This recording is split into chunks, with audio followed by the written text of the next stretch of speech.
மகா பெரியவா திருவடிகளே சரணம். ஒரு நாள் மாலை நேரம் பெரியவா தரிசனம் கொடுத்து கொண்டிருந்த போது வயதான ஒரு தம்பதி அவர் எதிரில் நின்று வணங்கி நின்றனர். இருவரும் புத்தாடை அணிந்திருந்தனர். அவர்களை பார்த்தவுடன் எல்லாம் நல்லபடியா முடிந்ததா என்று மகான் அன்போடு வினவ, உடனே தம்பதி சாஷ்டாங்கமாக பெரியவர் காலில் விழுந்து வணங்கினார். பெண்மணி தன் கண்களில் வழிந்த நீரை துடைத்து விட்டு கொண்டார். அது ஆனந்த கண்ணீராகத்தான் இருக்க வேண்டும். அவர்களை எதிரே அமர சொல்லிவிட்டு மகான் அவர்களிடம் பேசிக் கொண்டிருந்தார். ஆனால் அவர்களை சுற்றியில் இருந்த பூக்களை மாலையாக இணைப்பதில் சிலர் பார்த்து கொண்டிருந்தனர். முழுமையாக 2 மாலை தயாராகிவிட்டன. தம்பதியை அழைத்தார். தான் தொடுத்த மாலையை கொடுத்து ஒருவர் கழுத்தில் மற்றொருவர் அணிவிக்க செய்தார்.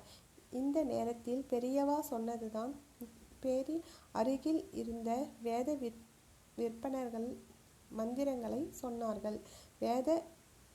வேத விற்பனர்கள் மந்திரத்தை சொன்னார்கள். மூதாட்டி கண்களில் நீர் மல்க சர்வேஸ்வரா சர்வேஸ்வரா என்று உச்சரித்தவாறு கைகளை கூப்பியபடி நின்றார். மகா பெரியவா மனதார அவர்களை ஆசீர்வதித்து விடை கொடுத்தார். யார் இந்த தம்பதி? பெரியவா தம் பொற்கரங்களால் இவர்களுக்கு மாலை தொடுத்து தரவேண்டிய அவசியம் என்ன? அருகில் இருந்த அன்பர்களுக்குள் கேள்வி எழுந்தன. அந்த தம்பதி நெருங்கி மெதுவாக விசாரித்தனர். இதுதான் விஷயம். அவர்கள் பெங்களூரை சேர்ந்தவர்கள். அன்று காலையில் அவர்கள் இருவரும் சென்னைக்கு அவர்கள் மகன் வீட்டில் பீமர சாந்தி 70 வயது நல்லபடியாக நடந்து முடிந்தது. பிற்பகல் அவர்கள் பெங்களூருக்கு புறப்பட்டு விட்டார்கள். செல்லும் வழியில் மகனை பார்க்கணும்னு தன் மகனிடம் தாய் சொல்கிறாள். பெங்களூர் போகும் வழியில் குருநாதர் காஞ்சி மகானை தரிசிக்க எனக்கு ஆசை. இன்று முடியாதுமா. நாளை காலையில் பெங்களூரில் எனக்கு முக்கியமான வேலை இருக்கிறது. ஓரிரு தினங்களில் உங்களை பெங்களூரிலிருந்து காஞ்சிக்கு அனுப்பி வைக்கிறேன் என்றார். அந்த நேரத்தில் மானசீகமாக பெரியவாளை வணங்குவதை தவிர வேறு வழி இல்லை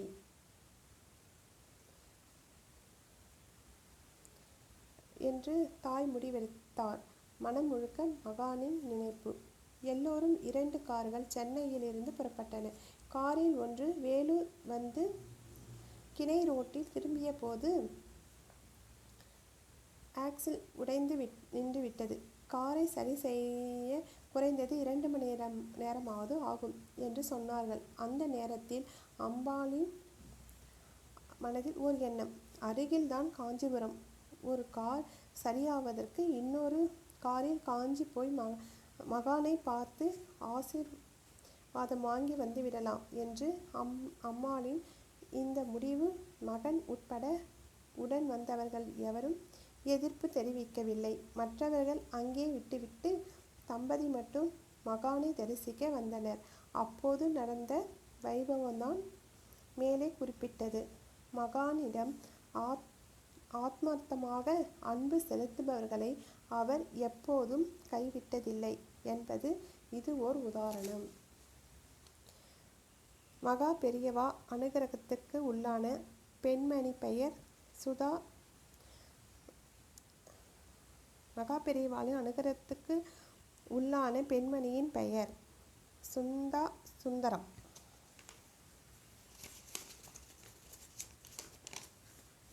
காஞ்சி பெரியவர் மீது அப்படி ஒரு பக்தி. காஞ்சி சென்று மகா சுவாமிகள் தரிசனம் பெற்று அந்த ஆனந்த வெள்ளத்தில் திளைப்பார். மகா பெரியவாளின் திரு சன்னதியில் எதிரே அமர்ந்து வெகு நேரம் தரிசித்து கொண்டு இருப்பார்.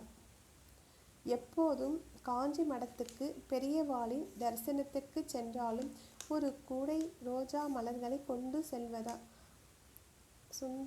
சுந்தரத்தின் வழக்கம் போல் ஒரு நாள் கூடை நிறைய புத்தம் புது ரோஜா பூக்களை வாங்கி கொண்டு காஞ்சி மடத்துக்கு போனார்.